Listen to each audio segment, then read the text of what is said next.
Alright, draft physics video. Unfortunately, I'd already made this video, and it all went bad. Zombie, it's his fault. Anyway, yeah, so anyway, I got two cameras to work, so that's good. But anyway, this isn't a two-camera video. Yeah, just really disappointing that, I did this 60 symbols video, and, I'm using this Linux thing, and the file, whatever, but anyway, it doesn't have like a thing where it just shows you how much space is on the disk and on the partition, and so I think I ran out of disk space, and so it didn't record the video, and yeah, really irritating. So I did a good job, I think. Now I have to do the same job over again. That's never very much fun. It was like over an hour's worth, and it just sucks. So anyway, do it again. I don't really have a choice. Through it travels for a billion years. Get to the end. It was there. Those detectors were up and running maybe a few months earlier, but they just shut down as you pass through. Come on. Link, can you miss it? Redo the video, please. Come on, start at the beginning. Thank you. All right, so here's the beginning. I guess the first thing to say is there are consequences of general relativity, that when you get as far as writing down the equations for general relativity and start trying to solve them, you find that some of the solutions involve these wave solutions. All right, let's understand. This has nothing to do with Einstein, though. So they keep claiming this is Einstein's general relativity. This is their interpretation of Einstein. So it's what they have added to Einstein. Einstein said nothing about this crap. And the whole notion of these waves is just such a deception. This really all it's really saying is when things are moving in a circle, it's essentially going towards you and then away from you, towards you and away from you. So there's a difference in the distance, and so they're calling the change in gravity from this position to this position the wave. So it's like my hand. When I move it here, it's 4 times bigger. 4 times the size it is here. And that's what they're saying. So it's this is the wave. It's not like gravity turns off and turns on, or there's a a peak and a valley. It's just a lot more gravity, less gravity. More gravity, less gravity. And this difference is only happening because you're so close. The camera is so close to me. At a distance, this loses all meaning, essentially. You could sort of understand. It's like a light blinking, going from being bright to a little less bright. Bright, a little less bright. Bright, a little less bright. That's the wave. And there's nothing else in Einstein's theory. He didn't talk about anything else but that. And they've turned it into some 3 solar masses turned into something. And it's just their own made-up physics. It's not corroborated by anything. There's no other parallel science that verifies any of this is possible, or any of this is as they describe it. They're distortions of the space-time that propagate out. I mean, they're All right, so he calls them distortions in space-time. It's the amount of gravity. Again, it's not a distortion. It's not some bizarre thing. It's just basically saying, when it, like, say if you could make Saturn, or let's say Saturn, go really, really fast, in its orbit, you'd sort of understand that when it was on the same side as the sun as we are, it would be stronger gravity between us, and then when it was on all the way on the other side of the sun, it would be very weak gravity, and it would be in the opposite direction. And that's really the wave. You're getting pulled this way versus getting weakly pulled this way. Pulled this way, weakly pulled this way. That's the wave. That's all that they're detecting. It's not, there's no other mechanisms that have any physics behind them. This is just Newtonian. It doesn't have anything to do with general relativity. This goes before Newton. This is just the basic idea of gravity existing. Well, Newton is the one who said the inverse square law, who discovered it, who calculated it. And that's this. That's just this idea that it gets weaker by this effect of getting 4 times weaker.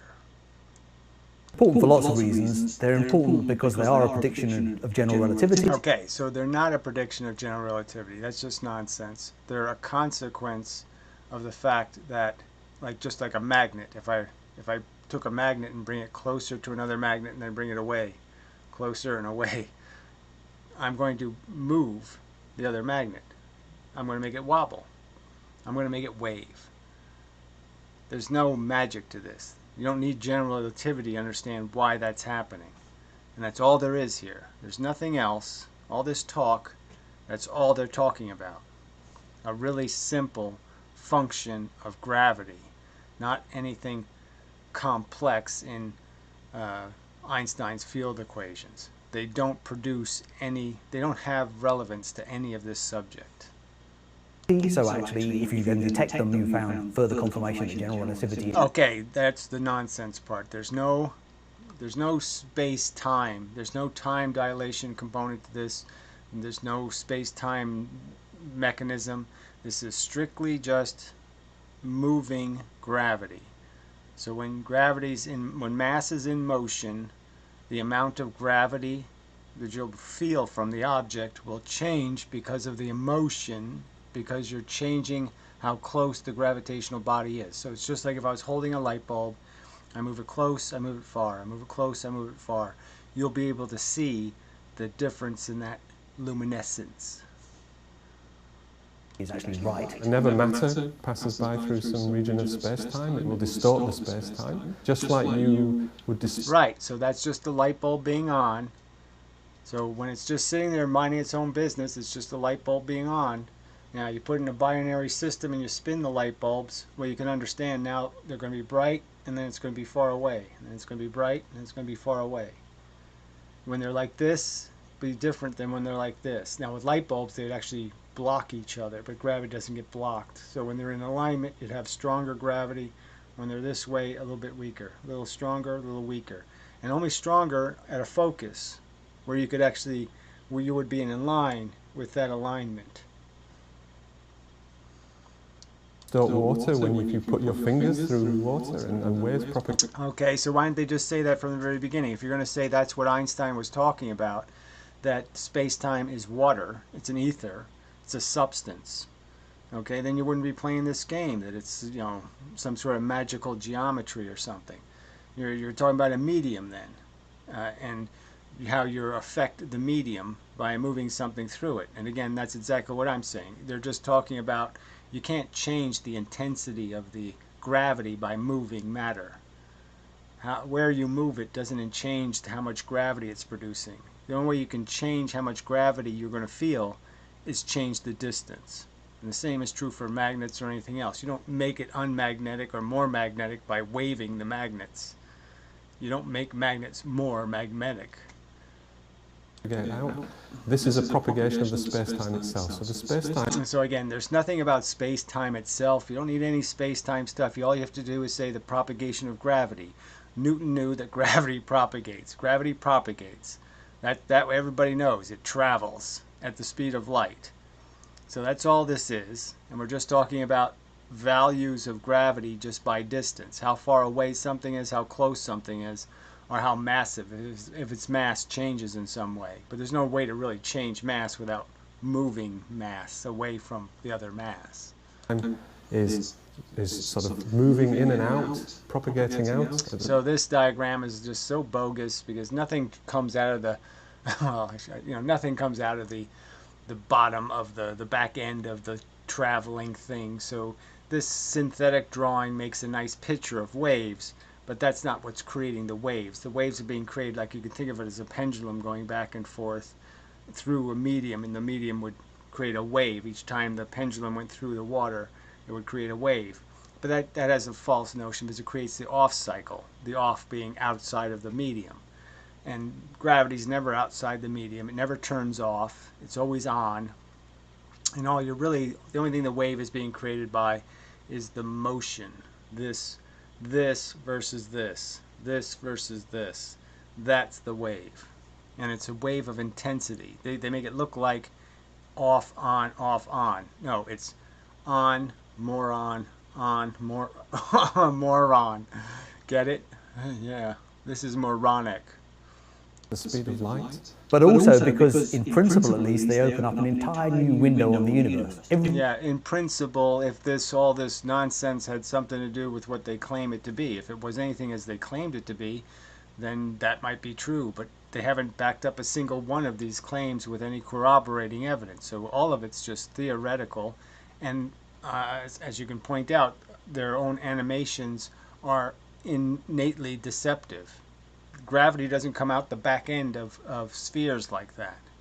It radiates out in the entire sphere from all directions. And so all you're talking about is the fact that when you're on the same plane as two things moving, that their movement will have two different states, close and far, close and far. Almost everything we've done in astronomy, barring a few cosmic rays and neutrinos, has been mediated through light. We've used light to figure out what's going on in the universe. Well, that's even kind of silly when there's so much done with radio telescopes and all of that, so that's kind of Having an entirely new way of detecting what's going on out there in the universe is a very exciting thing for astronomers because it opens. And again, another fake image of what's happening. There's no all of a sudden the two things get a ton more gravity and all of a sudden they become so much more gravitational or all this. There was no huge gain of mass or material substance. There was no, they got incredibly close and then got really, really far away. And again, the speed of how fast you move, it's the same argument with a magnet. It's just not going to matter. If I got two magnets here and I move this one close to the other one and make this one move, it doesn't matter how fast I move this magnet. It's not going to change how much effect I'm having on this other thing, except for the fact that it might not be capable of moving at the fastest as fast as this thing. It might not be moving in parallel. But the force I'll be creating is exactly the same. I can't make more magnetism. I can't make a magnet more magnetic by moving it. It's the same amount of magnet, and it isn't more magnet because I'm moving it. There's all sorts of new avenues for us to pursue in research. As the Earth goes around the Sun, then the space-time is distorting around the Earth. And so he's again distorting around the Earth. It's a constant effect because the Earth is creating gravity. So the light bulb is on. It's not creating any wave from the Earth's perspective, certainly. It's a constant, I'm on, I'm Earth. I have this much gravity. That's all I have. Now, if I was the moon, and say the moon was frozen in time and space, it couldn't move, and the Earth went by, well, that would be a gravitational wave for the moon, because the moon would be saying the Earth is close, then the Earth goes far away, then the Earth is close, the Earth goes far away. So the gravity would be fluctuating, and depending on how fast I spin the Earth, I can make that a faster wave. Obviously, a year cycle in a wave would take you a long time to get a pattern, but that would be the wave. It's exactly the same phenomenon. And that's propagating out in waves in all directions. So it isn't propagating out in waves in all directions from the Earth, beyond the fact that from any location, as the Earth orbits, it's closer to you, then it's further away from you. Then it's closer, then it's further away. And we're talking about, in this case, a few hundred miles being detected in terms of the two things spinning are only spinning in a diameter of a few hundred miles. So we're talking about the difference of a few hundred miles over the length of billion light years. Impossible. But those waves have nothing to do with, for example, why the moon is attracted to the Earth. No, they're different gravity. There's no different gravity. So what he's saying here is just absolute nonsense. There's only one kind of gravity. That's the only kind in Einstein's theory. It's the only kind in Newton's theory. There's only one kind of gravity. There's not two kinds. The wave is in a form of an intensity of the gravity, and it's exactly the same. As I stated, from the Earth's perspective, there's a wave created by the moon. The moon rises and sets every day for every location on Earth. In a sense, it's a wave of gravity from that moon, and it creates the tides. And he's going to basically pretend that that isn't true here. He's just wrong. He didn't think about it, and he should have taken this out of the video because it's just bad science. That's a different aspect. Sometimes we call Different aspect. It's not. It's entirely exactly the same aspect. It's just about proximity. It's just about moving a piece of matter from one position to another position, and those positions have a difference, and you're measuring the difference. Nothing else is involved here. them gravitational waves, but they're different here. These are There's no difference. It's just over a period of time. Obviously, one day is a long cycle for the wave. Where this happened in less than 1 second, there was many cycles in this event. But that's it. That's the only difference. The time scale. No other difference. Exactly the same effective phenomenon.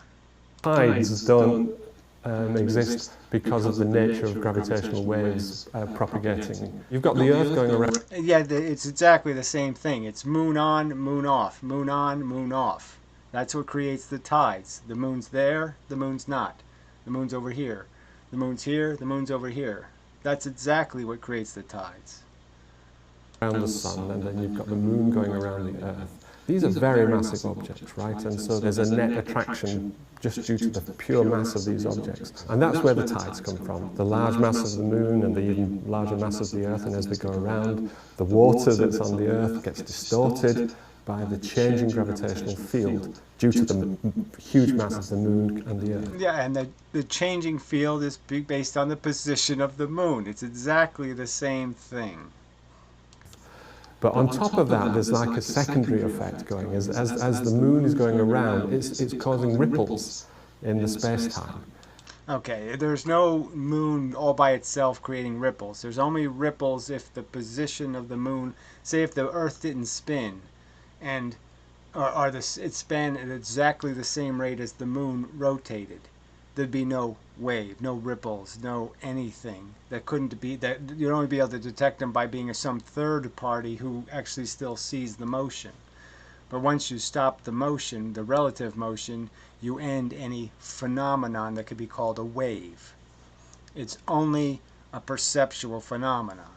And it's those ripples, these are minuscule ripples. There's no minuscule ripple, okay? That's why the tides we watch, that's the moon's gravity waves, is the tides going up and down, and we can measure the huge amount of distance in how the mass is moved. It's actual meters of distance. My father grew up in the Bay of Fundy, biggest tidal difference in, I think, in the northern hemisphere. Might be biggest in the world. Propagating out, and it's those that recently were detected, not from the moon. All right, so these are the classic little blips. Now, so this is the original 30 solar mass event. In the new event, the same pattern took place over a time scale of over 100 seconds. So this happened in less than 1 second. All of those little jagged lines happened in less than 1 second. And in the new event, it happened over 100 seconds. And they're calling these similar events. When, just logically you can say they can't have that much in common. But from two massive, supermassive, well not supermassive, two massive black holes that were orbiting each other. And so massive black hole means it was just a regular sized, a very large sun. So the largest suns reach 20 or so solar masses, so I guess they're just jumping it to 30 now for fun. And so it was a black hole so supposedly made from a sun, a large sun supernovaing, when you would expect that large sun couldn't collapse into something bigger than it started as. So if it started as a 20 solar mass sun, it certainly isn't going to collapse back into 20 solar masses. It's going to collapse into something much smaller. So this is all very bogus. They distorted the space-time enough that these... So again, they keep using these kind of words, distorted space-time. No, each object creates spherical gravity around it that's proportional and even. It doesn't matter where you're moving it. It's still the same amount of gravity it's producing in all directions. You can't make mass create more gravity. The mass creates the gravity. Only the mass has gravity. There's no other element of gravity creation. Waves that propagated out, Again, the waves are just closer, further away, closer, further away. That's all the waves are. I'm going towards you, I'm going away from you. That's it. And going towards and going away technically don't mean anything gravitationally. I mean anything in the sense that you're just detecting the amount of gravity based on distance. You can't push gravity and make it go faster or harder or bigger. You can't push gravity. You can't push yourself to make more. they could be detected. Just as you can't make a magnet make more magnetism by pushing it. You can't make more magnetism come out of the magnet by pushing the magnet. Here on Earth. I said that space is expanding and contracting, but the amount that space is expanding and contracting by is absolutely minuscule.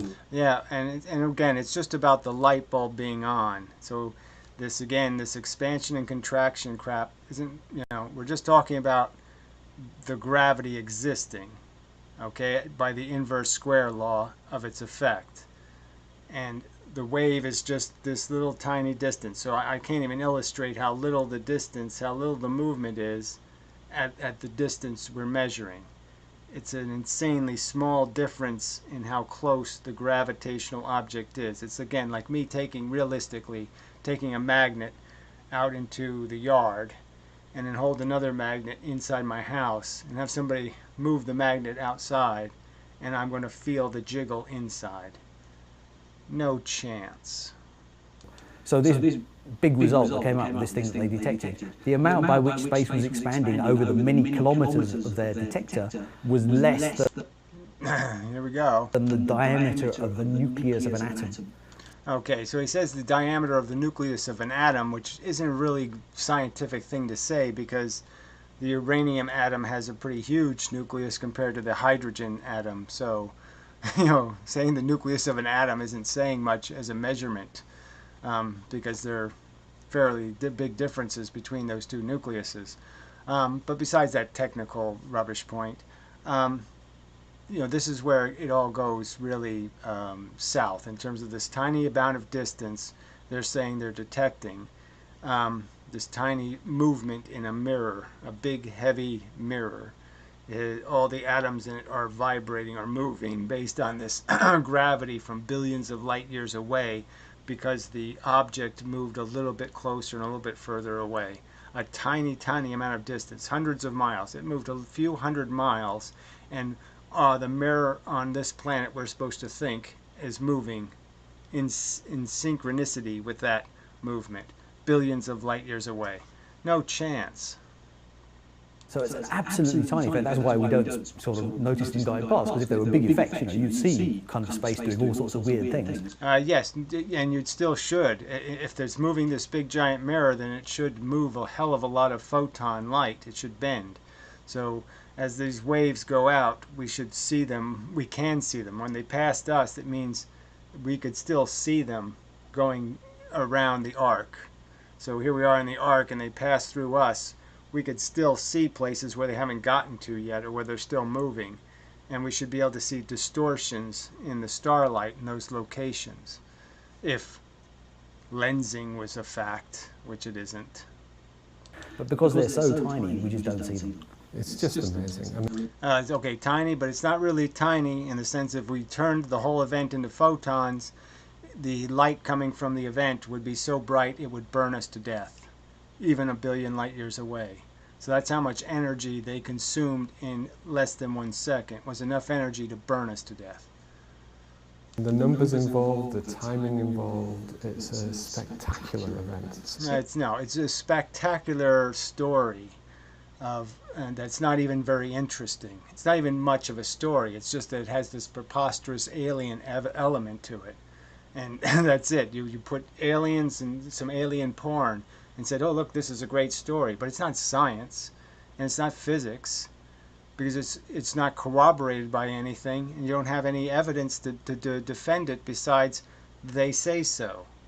There's no corroboration for any of the theoretical premises that underlie the whole mechanism. So you've got nothing. So a point I wanted to make about the LIGOs, okay, so the picture was there where you see the two paths for the mirrors. The simple test would have been for them to prove this LIGO thing can first detect these small movements in gravity, and they couldn't do that easily. They should have put a pendulum, like say we take a 200 pounds of lead, or even 500 pounds, build a structure so you can just swing it back and forth behind one of those legs. So one of the legs, just put a big huge pendulum of lead behind it, and then just swing it, and it'll swing, at a period of 50 seconds or whatever it would be, a minute from arc to arc, some sort of swing rate, and the mirror should feel the gravity from that weight, because that gravity would be more than what is speculated to be the amount of gravity at that distance. The inverse square law does less to destroy that lead weight than the distance of 1 billion years does to a sun. So theoretically, that should be a louder signal, the lead ball swinging, than the solar mass moving a few hundred miles. And so why they didn't test this instrument with a single experiment? Why don't we have one single example of how this mirror can actually detect changes in gravity?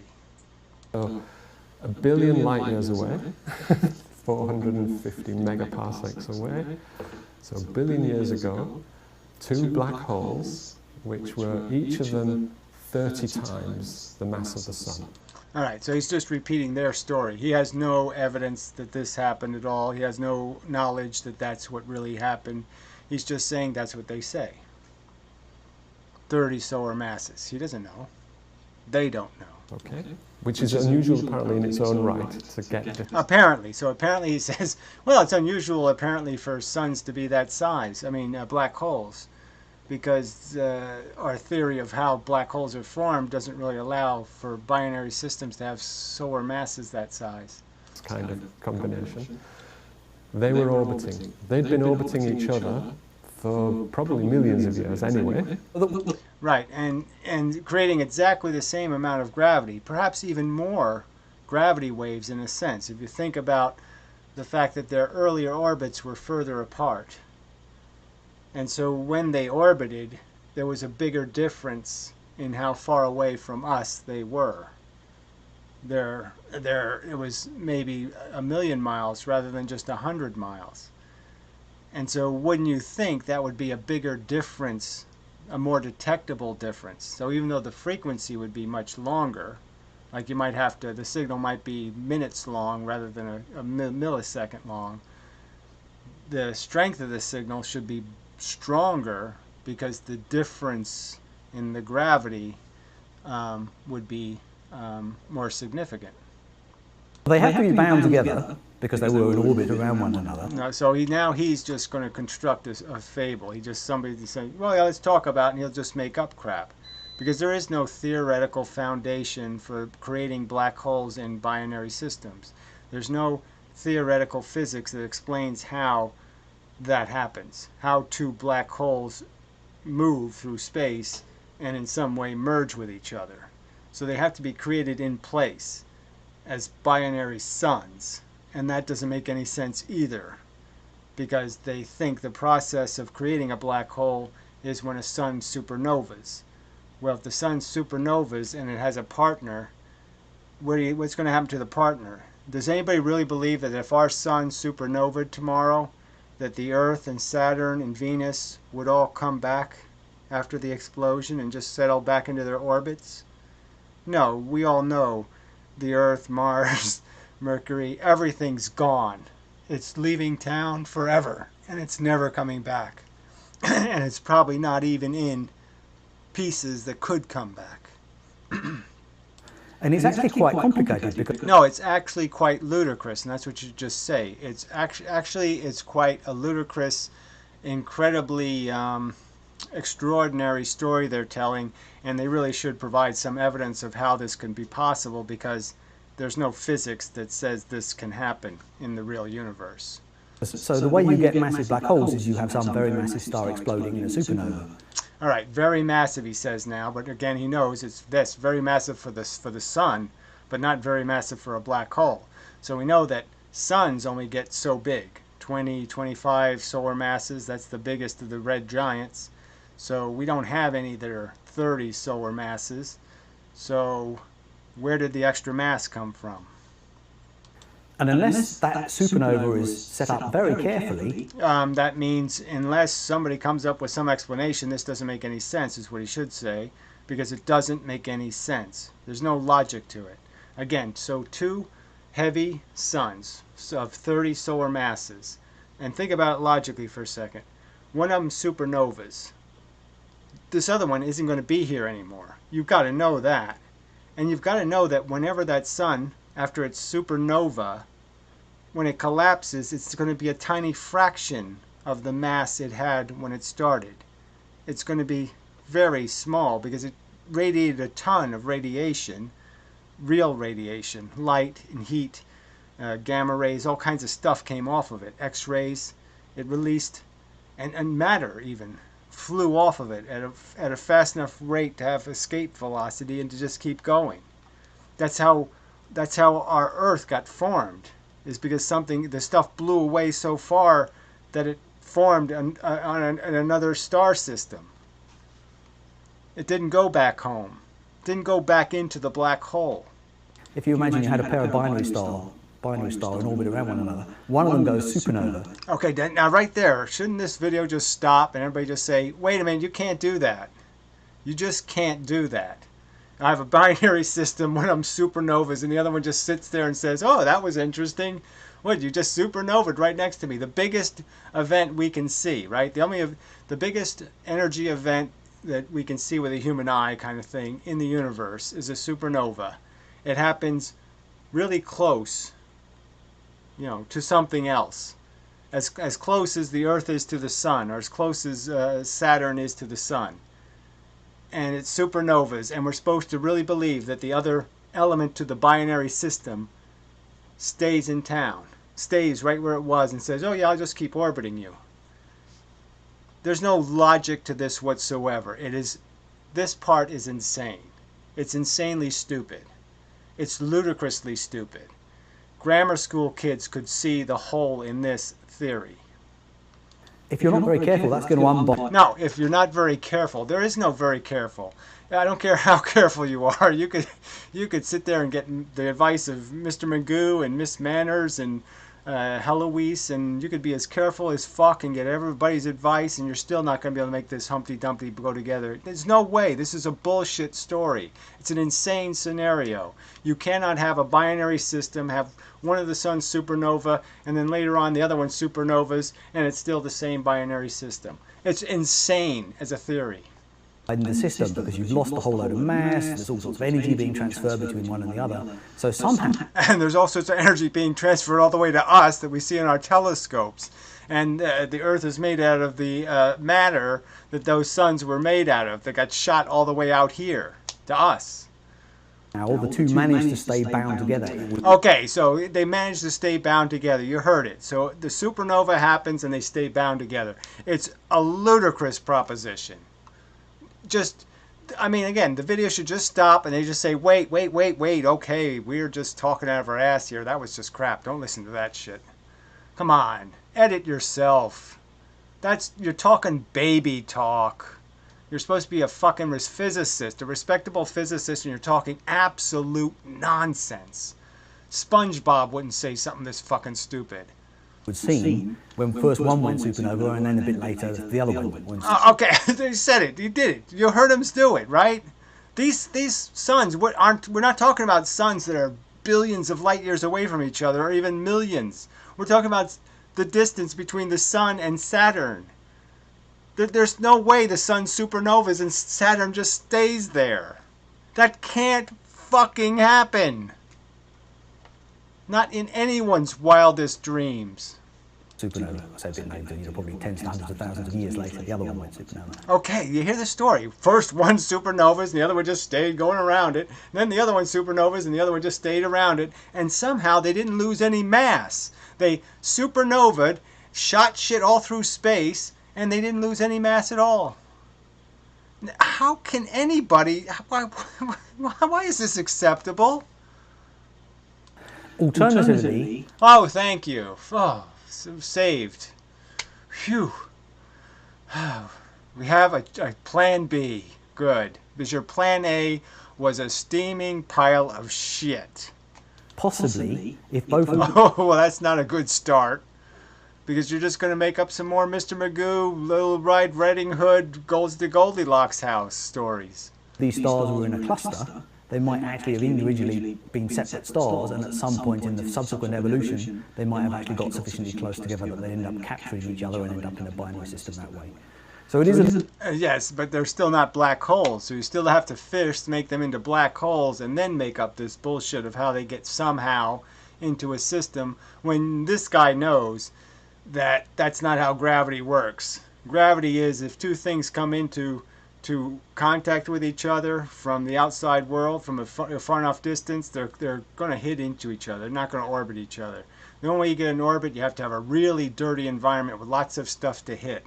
And black holes in an environment with lots of stuff to hit doesn't make too much sense because the black holes will just eat everything that's around. So those stories don't make any logical sense either. So your plan B, although more vague and less debunkable than your plan A, it still sucks. a little bit of a mystery how you make these two massive... Yes, it's a little bit of a mystery using physics. So that's not a problem, though. We don't care about those kind of problems. So what? It doesn't match any physics we know of.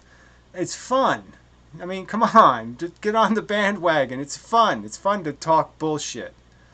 You know, ludicrous nonsense. And premise a whole theory of science on it and spend billions of dollars, waste billions of dollars on a technology that's completely unproven. black holes, fairly massive, not supermassive black holes, in orbit around one another in the first place. But there are Yes, but we don't bother with that. So what? It doesn't make any sense. What does science have to do with making sense? at least kind of plausible mechanisms for doing it. Yeah, right. We have a whole pile of plausibles. We got C, D, E, and F, right? These are his best arguments. You imagine what his less best arguments are, the ones he didn't use? Imagine how big a stink they make.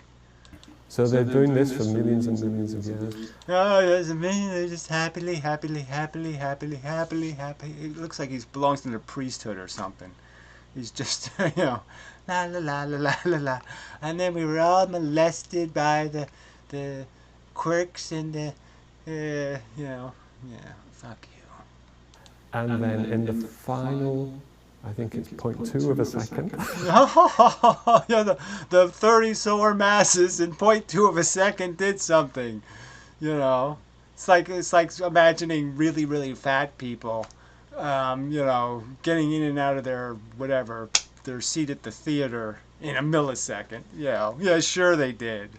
Yeah, the things that weigh 30 solar masses got it all done in less than a second. Yeah, I don't think so. As they're coming closer and closer together, they start going so rapidly around one another, they begin to approach the speed of light, in fact. Okay, so let's understand. It just doesn't matter. You can't make a magnet make more magnetism by spinning it faster and faster and faster. It won't make more magnetism. You can't make more gravity that way. The two forces are similar in that respect. The physicists, I think, would all agree that magnets create the same kind of closed system that gravity does, and that there is no force generator. The Earth doesn't get lighter to make gravity. The sun doesn't get lighter to make gravity. Gravity is a byproduct that doesn't require any energy in. You don't have to provide the energy for the gravitational mechanism. Nothing is fueling gravity technically, just as nothing is fueling magnetism technically. And therefore you cannot make more gravity by moving things. No matter what their motion, it would be detectable.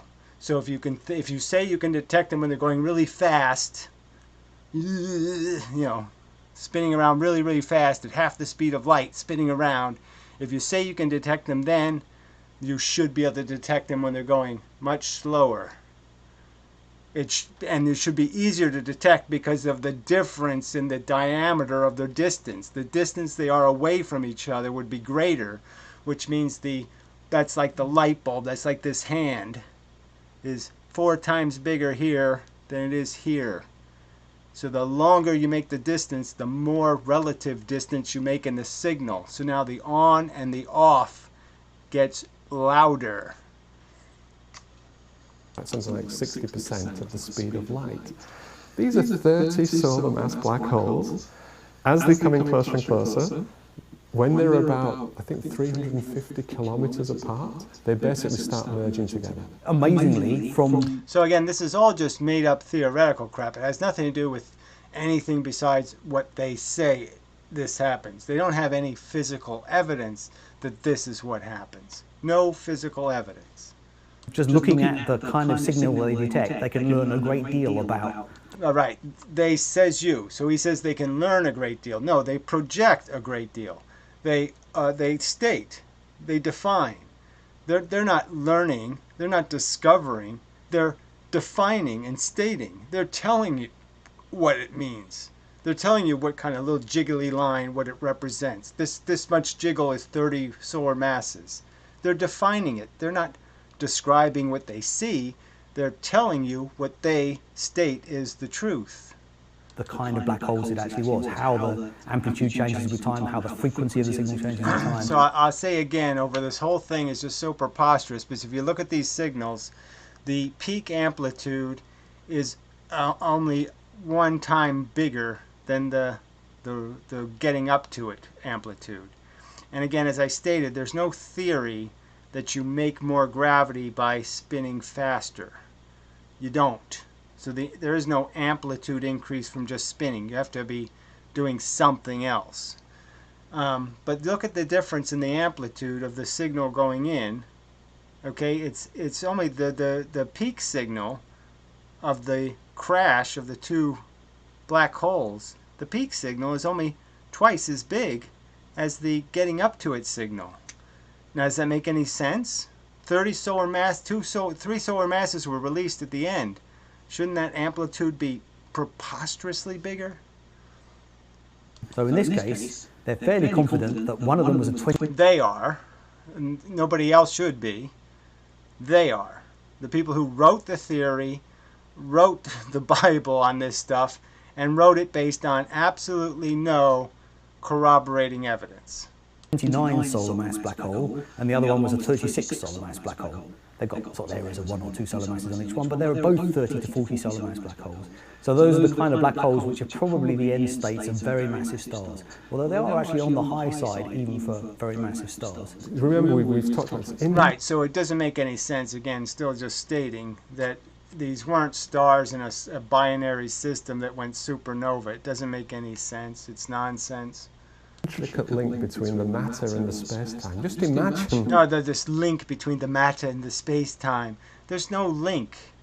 Everything is linked. Everything that has mass has a relationship to space-time in the sense that it's creating a field around it that does the inverse square law. And this thing's gravity diminishes by the same 4-time rule. Everything has it.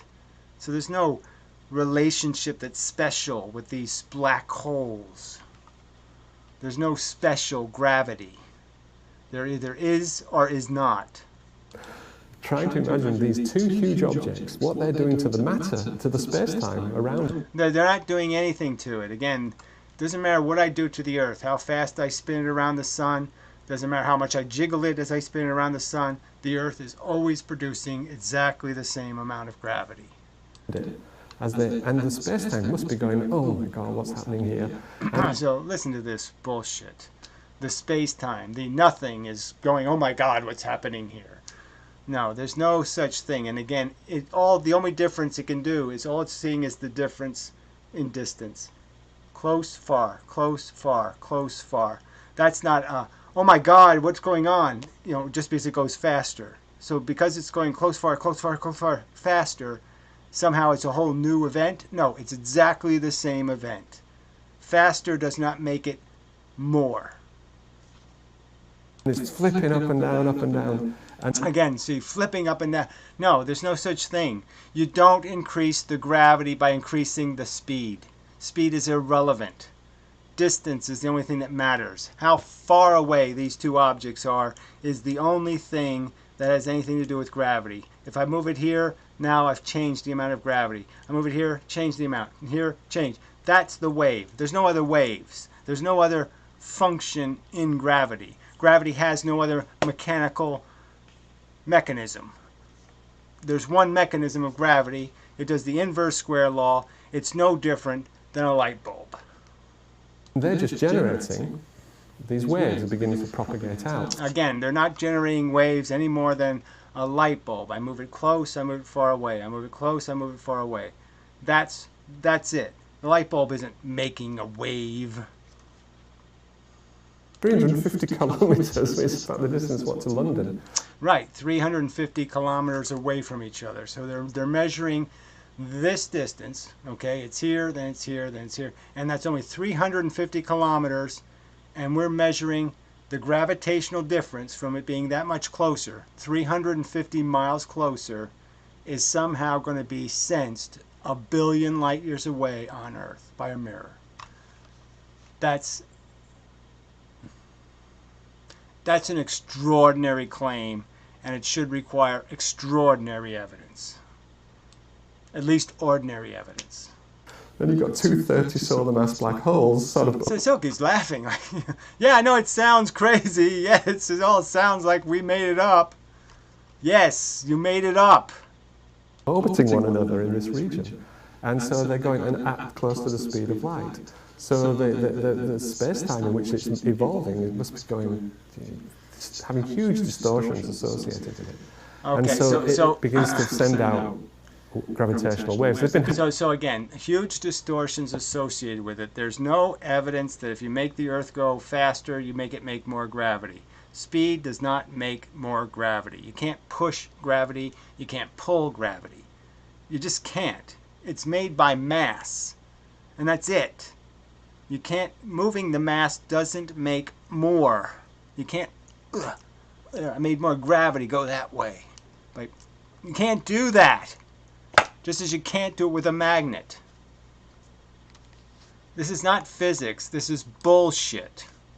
Happening all the time, but at a much lower amplitude because they've not been feeling this. Right, it's not the amplitude. So he keeps using the word amplitude for wavelength. So he's not even getting the concept of wavelength and amplitude correct. Amplitude is the strength of the signal. Newsflash, Mr. Physics professional. Amplitude has to do with how strong the signal is.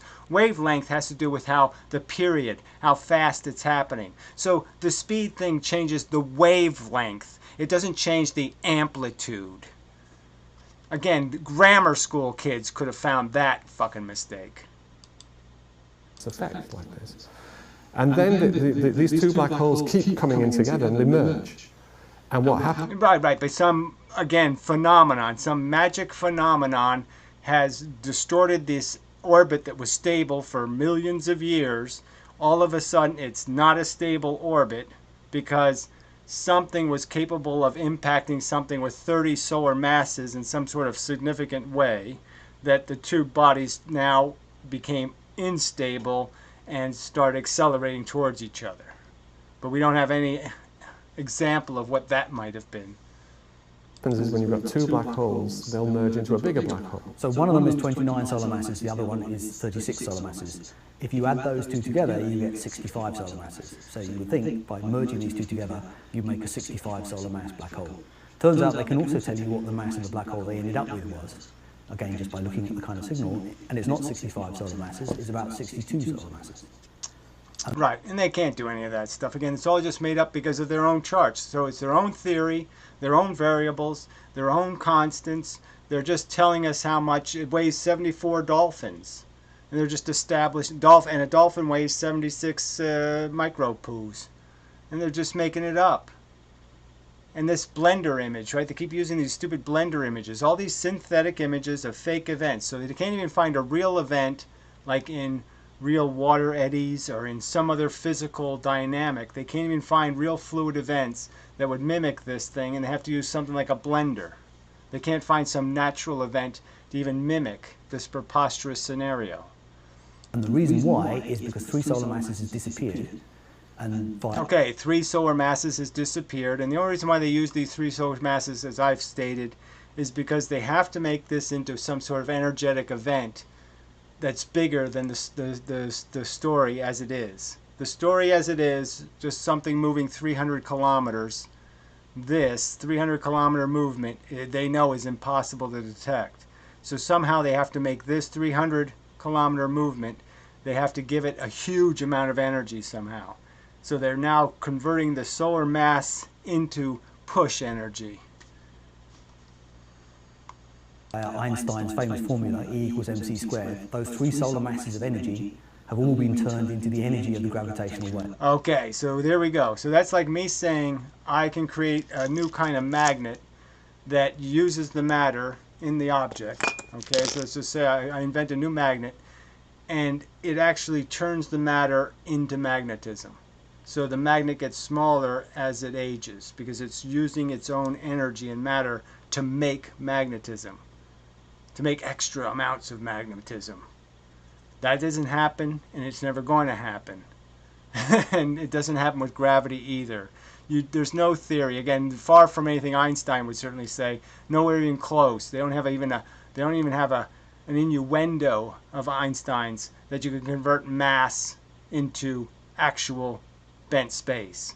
And now they're saying they've done that. They're taking matter, converting it into oscillations in space-time.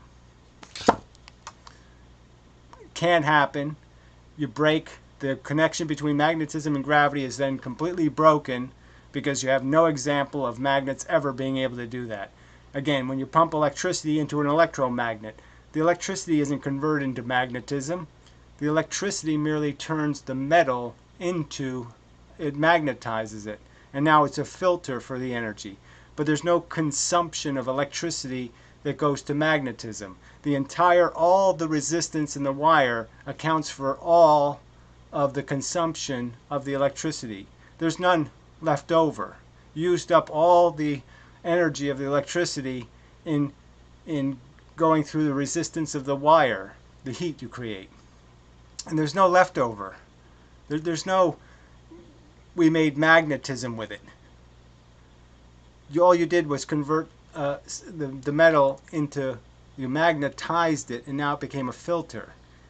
It's like a polarized filter. It doesn't use energy to bend the, to polarize the light. It doesn't use energy to polarize. It's a polarizing filter. It can do it forever and ever, and it doesn't use any energy to do it. Gravity is the same thing. Mass does not convert into gravity. So 3 solar masses by E equals mc squared has been turned into a huge amount of energy liberated in this. Right, and it's not energy. It can't be called energy. Gravity isn't energy. You can't, as soon as you say it's energy, then it's not your medium anymore. It's not your ether anymore. It's not doing the perturbating thing on its own. You need to give it energy then. And that's not true of magnets. A magnet will work forever. Forever, a magnet will be magnetic. It doesn't just lose its magnetism. It doesn't use it up. It doesn't consume it to make magnetism. The Earth doesn't burn any mass to make gravity. To pull me down to the Earth isn't consuming any energy. Gravitational wave explosion. And in fact, if you work out what the luminosity of the thing was, how bright it was in gravitational waves in that fraction of a second. Right, and if you convert that into photons, as I stated before, even at 1 billion light years away, we would have been burned to a crisp. In an instant, you would have been just fried back into carbon. That's how many photons it would have been if it was photons. So again, it's just magical good luck that the most energetic events that happen in the universe to create the most amount of energy release just happen to do it in the safest energy to release, which is gravity. It just happens that way. Good luck for us, huh? That it worked out that way. As all this happened, it was brighter, it was liberating more energy, more power than all the stars in the entire observable universe. Right, so let's just understand, for that millisecond, and if anything was anywhere near it, it should have blown it to bits. For hundreds, thousands, millions of light years away from it, should have been pushed out by the energy of 3 solar masses in a millisecond. The jolt should have evacuated a piece of space that we should be able to see as evacuated. And there should be a bunch of stuff moving in a pattern symmetrically away from it. That's what the result should be. And if this event happened anywhere near us, right, it just happens that all these events keep happening millions or billions of light years away. If any of them ever happened near us, even like 100 million light years away, it would fracture the surface of the Earth. We'd be dead. Even if it was gravity waves. Even as gravity waves, even as the weak force, it would still annihilate the possibility of things maintaining their structure. They'd be fractured. They don't have to blow up. They don't have to split in half, but they would be substantially disturbed. And there's no evidence of any of that. There's no evidence that some supernova every now and then bends the Earth and crookeds it up and fucks everything up and creates a bunch of earthquakes and shit. No evidence that these galactic events create that kind of gravity. All in gravitational waves. Bullshit. But there was no light. Well, there may well have been some light as well, but that was just what was coming out in gravitational waves. Most of the energy of this merging. Well, see, now they come up with the second one, where now they claim, oh, go look in this piece of space and you'll see, and they saw a supernova. And now they're calling it this event, right? But it doesn't look any different to the telescope than a supernova. And supernovas happen all the time. So we tell all the telescopes to look at one area. What's the odds that they're going to find something if they all look? Well, the odds probably are pretty good. And they find a supernova, and they call it this event, right? So that's just all part of the canard of this thing. You know, they can just make up anything. I mean, it's so easy to confirm because there's no way to prove it isn't. There's no way for me to prove that supernova isn't their event. It was coming out in these sunbursts of gravitational waves. They're travelling now, they've got 1 billion years, they're travelling all directions, they propagate, and then as it happens, there's a detector, 2 detectors in America, have been recently updated, and they've just been turned on. They were doing, I think they call it the engineering run, they haven't even started doing the proper science run. They've been turned on for a few weeks, and a few billion years later, these waves are coming through. Now they've lost a lot of their energy, right? Oh, no kidding, really? By the inverse square law, they have no energy. And the fact is they can't even, again, to say that gravity is energy is to break general relativity, to break physics altogether. Because the fact is you can't call it energy because there's no source of it. The sun doesn't get lighter to make gravity. It can't be called energy because you don't have a definition for its source. Just as light loses its energy and becomes dim. See again, no, it's not just like light because light doesn't just lose its energy. Okay, we understand that the photons are diverging as they go from distance at the rate of the inverse square law. So we understand that there's fewer photons the further away you go because the vector lines are all cones, and the cones shape outward, and less photons can hit you the further away you go. We understand why. And so unless you want to claim there are gravitons, you can't, you know, and that bent space is a silly notion, that there's actually a force carrier, well then out yourself as a believer in a force carrier. An actual force.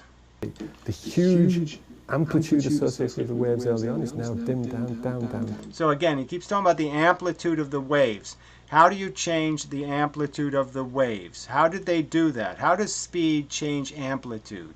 Again, if I make the Earth go faster around the sun and I'm sitting on Saturn watching the Earth's gravity, how would the Earth's gravity be greater because it's going faster? How would speed, frequency of how fast the Earth keeps going by? Earth was whizzing by once every minute, let's say. The Earth flies by. How would speed change amplitude? how that is the amount of gravity I feel on Saturn. It wouldn't. It just changes the frequency, the period of the event. So again, you don't, you're a professional physicist, you really should know the difference. They pass through this detector, and the detector consists of two arms, 4-kilometer long arms. An interferometer. Okay, now they're 2-kilometer long arms, okay? So the arms are, there's 4 miles altogether, each one is 2 miles long. So you didn't even get that part right. I mean, these guys, this is the extent of their curiosity. Interferometer has 2 arms to it, and you basically shine a light down each arm, usually a laser because you want it to be nice coherent light. And in essence, you shine the light backwards and forwards. What you really just want to be is all in phase. So you want the on-off part of the light, in the sense of the frequency of the light, to be where the tons are, I would say, but you know where the force bits align. You want everything to line up with every single one to be on. Ton, no ton, ton, no ton. Along each of these arms, by recombining the light, you can essentially tune the thing so that the 2 arms are exactly the same length as each other. Okay, and if you set up your interferometer right, then the light that's gone down this arm and the light that goes down this arm exactly. So again, you really don't have to have them the same length. You just have to have them on phase, and then once you've established the steady state, you can now listen for any change, because any change in one mirror that the other mirror doesn't do, you can detect. But they don't have to be, necessarily have to be the same length. Cancel each other out, so you end up with no signal at all. Okay, and so that's a thing called a nulling interferometer. It's set to, you get 0 signal when the 2 arms are actually tuned in that way. Now, of course, when one of these waves goes pop. So, and of course that can never happen because there's always so much ambient noise that you'll never get a complete nil signal. So that's kind of more bullshit. Fast. In one direction it actually causes a contraction, and in the other direction it actually causes an expansion. This back and forth stretching and squeezing happens over and over until the wave is passed. As the wave goes past by these tiny... So again, they're basically saying that gravity can be pushed and pulled. So they're saying when the object is rotating towards you, it's compressing space, and then when the object's moving away from you, it's expanding space. When it's not really going to expand anything, or it's not really going to push anything. You could argue that going further away creates an expansion, but this doesn't really create a compression. So, and again, so the real argument is they're detecting brighter and less bright. Brighter, less bright. There is no on-off here. There's no push and then pull away.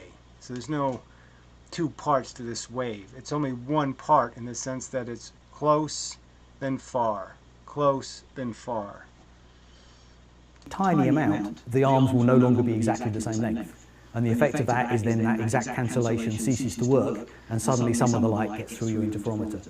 So the way they actually detect it is that they actually start seeing light in their interferometer because the arms have changed in length by that tiny amount.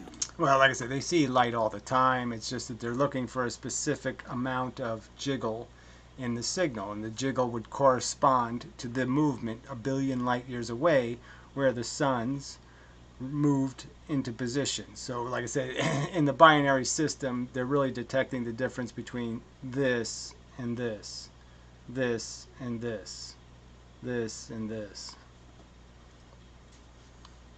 This huge amount of energy required this desperately accurate detector. So again, a huge amount of energy still unexplained. How you converted motion itself into more gravity. How did making things move make them create more gravity? There's no explanation. There's no logic.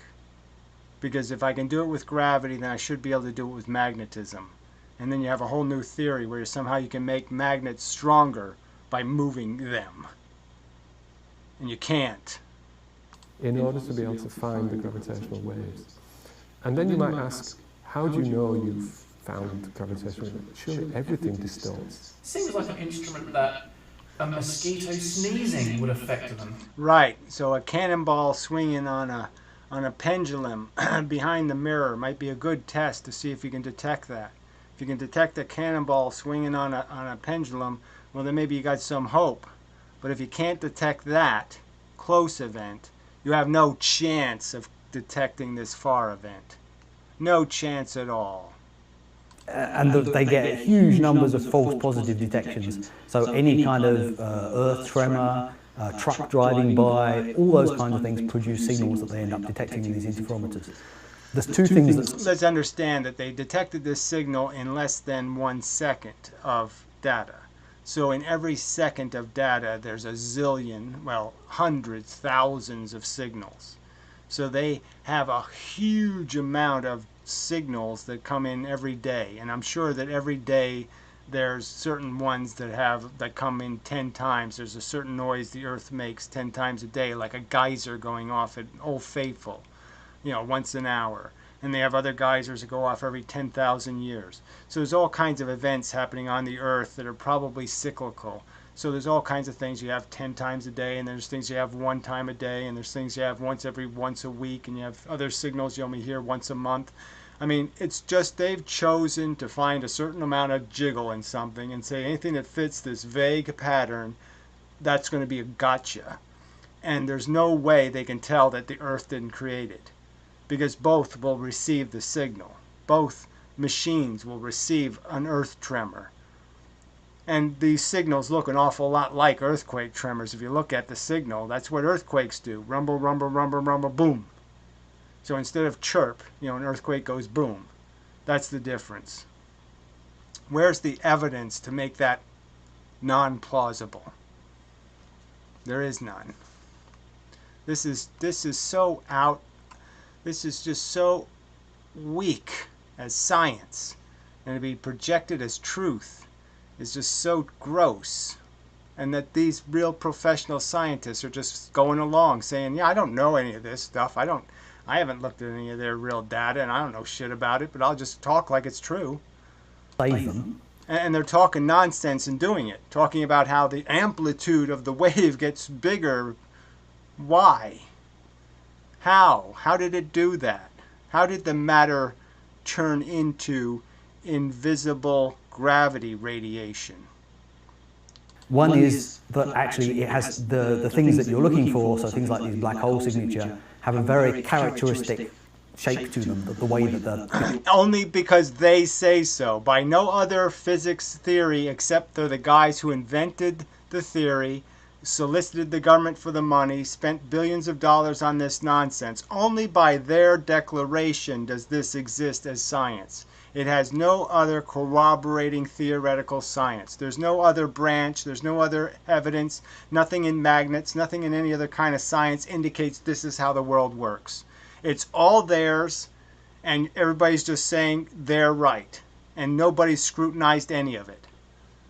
Oscillations increase and decrease in amplitude with time, has this very classic signature to it that tells you the kind of thing you're looking for, so they know what sort of thing. So again, the gravity increases in amplitude. Again, they keep saying it increases in amplitude. How does it do that? How does exactly do you convert matter into gravity radiation when bent space isn't supposed to be made of radiation? How do you do that? I mean, this is just such duplicity. I mean, to 1 minute talk about space-time as a geometric model, and the next minute talk about it as if it's full of this kinetic, powerful radiation. This is just duplicity. To look for. And then the second thing that saved them is that there isn't just one interferometer, there's two working at the same time, a large distance apart from one another. And so the chances of the same pathological truck going past both... Right, not pathological truck. What if the same earthquake? The same earthquake being affecting both of them, the odds of that are exactly 100%. 100% of earthquakes will be felt by both. So, again, where have you debunked the earth sound as being the cause? Old Faithful goes off. Both of them could theoretically hear it at a different time, because they're a different distance away from Old Faithful. for them at the same time producing something that looks exactly like a black hole merger signature is at that point astronomically small. So they can again, so it's astronomically small that they find a signal in a thing that's creating a million different signals a day, all kinds of little jiggly lines, and it's absolutely impossible that the Earth could make a sound that fits this earthquake-looking pattern. Rumble, rumble, rumble, rumble, rumble, rumble, rumble. Exactly what earthquake. I mean, if you look at what are they called? You know the word for they detect the earth, they measure the earthquakes with them. Fuck. But you see the needle goes. Same kind of pattern. Little line, little line, little line, big line, big line, big line, all over. The coincidence thing of detecting it in both detectors almost simultaneously tells them that actually they have detected a real astrophysical result. One of the upsides to actually having two detectors, if the gravitational wave is coming from over here somewhere, it will hit one detector first and then a bit later it will hit the other detector. So the wave came through, hit Louisiana. Exactly what an earthquake would do. So exactly, if an earthquake happens in Italy, it's going to hit one detector before it hits the other detector. So exactly the same phenomenon. First, and then the light travel time, because they're going at the speed of light, it then passed through the Washington detector, exactly the same profile, 7 milliseconds later, which corresponds to the light travel time. And that enabled them to sort of give an estimate of where in the sky this original thing had started from. So, for example, this thing that they detected, they know it's somewhere in the southern hemisphere. They can't say much more than that. It's somewhere in the southern skies is about as close as they can get, but they do at least get some directional information. And right, and even if they got really precise directional information, in the sense they cut it down to 1/10 of the universe or 1/100th of the viewable universe, if all the telescopes in the world look at that 1/100th of the universe tomorrow, they'll all probably find a supernova. When they start getting third and fourth detectors up, obviously that will give them more information, so they'll actually be able to triangulate much more exactly where these sources are. Potentially an issue. I mean, just understand that the first signal they got, it all happened in 1 millisecond. The most recent one happened over a period of over 100 seconds. Only 30 cycles. I mean only 3,000 cycles in 100 seconds. So not a very rapid event at all. Very slow moving. Incredibly slow moving by comparison. I mean, this stuff doesn't make any sense. There's no consistency to this theory. For the gravitational wave community, it could be that we're on the verge of being inundated now with black hole, neutron star, black hole binaries. Sort of all of a sudden they're everywhere, and we just haven't had the sensitivity to detect. Yes. Well, I mean, obviously you're going to find jiggly patterns everywhere, but I think they've already found that this will be their pattern. They'll find their 4 or 5 a year, because that's how many times they can coincidentally do this. And probably it'll be reduced. The number will be reduced as they get more and more machines online, because they won't have any corroboration. The other machine won't hear it, as did happen with the most recent event. It was in the blind spot, you know. But that's confirmation of the location, because where its blind spot is tells you where the other ones see. So they even use that to their advantage. And now, no one really knows how many there are out there, because all that we have to work on are theories. Where you I think what we know is if there was all that many of them out there, one of them would have already wiped us out. So they can't possibly be as numerous as they're indicating as events. Estimate how many you expect there to be. So I was reading they're expecting about order 40 a year, but hey, we may have got that wrong. It may be. Yeah, it doesn't make any sense, right? So let's say you take the whole universe and you spread 40 of these events over the whole universe per year. The law of averages says you're going to get awful close to us, okay, within 100 million miles, even within 50 million miles of us. We're dead. So we will already be dead. In 1,000 years of 40 a year, you're dead. So that can't make any sense at all. This doesn't make any sense. Like I said, this is high school now. They could do high school trigonometry and figure out that those statistics don't work. 4,000 or something. In which case you have a different issue. You have an LHC issue where you've got so many collisions. how are you going to extract out the interesting physics here, you know, where the Higgs coming from? Here you might just have so much radiation coming, gravitational waves coming in from all of the... Right, you have so much stuff that it's inevitable. I can find anything. I can find Richard Nixon, I can find Bugs Bunny, I can find Donald Duck's beak, I can find anything I'm looking for because there's so much data.